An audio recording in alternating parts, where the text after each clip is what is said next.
Today I'm going to talk to you about a mistake I don't want you to make when renting a commercial space.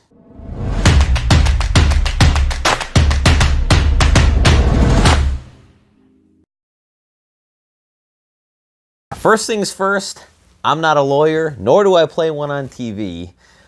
This is just my opinions and my experiences as what I found works and what I found doesn't work. The mistake I don't want you to make is not having the proper C of O for your business.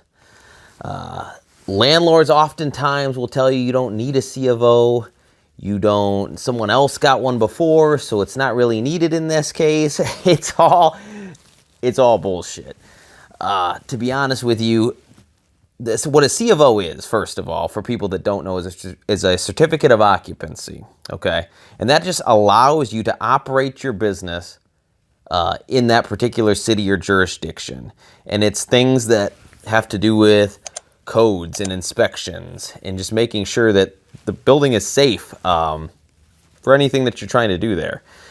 So how do you get a C of O? You need to go to the city, you provide them the address that you want to run the business out of, and then they'll let you know what you need for that particular business. So they're going to have a series of inspections that are going to be set up that are going to give you a fire inspector will come out, a building inspector will come out, plumbing inspector, electrical inspector. And what they're going to do is they're just going to look at everything and make sure it's good to go. Make sure you have the right handles on the doors for handicap compliance, ADA compliance.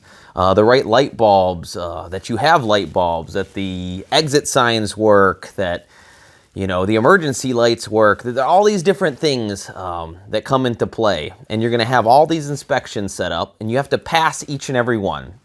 Once you pass those inspections, typically then you're granted a certificate of occupancy.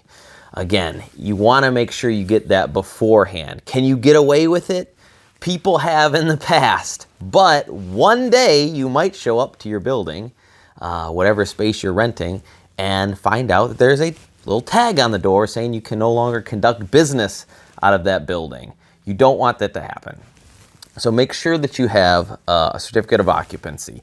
Remember, the landlord may tell you anything because his vested interest is getting rent for his building. So landlords always try to minimize what you need, the barrier of entry to rent their building. They may say, they'll come up with all sorts of things as just to get you in there, to get you to sign that lease.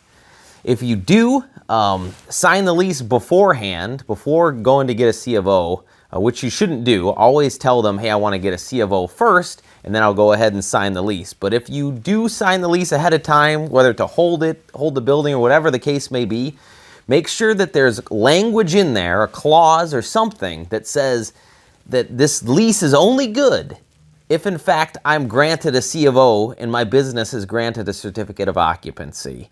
That way you're not stuck not being able to run a business, but still paying rent for this lease of this commercial space, the storefront, office, whatever it is. Again, just go to the city ahead of time. Give them the address. Ask them if you need a C of O. Some jurisdictions, some towns, some places, you may not need one. Most cases, though, you do need one.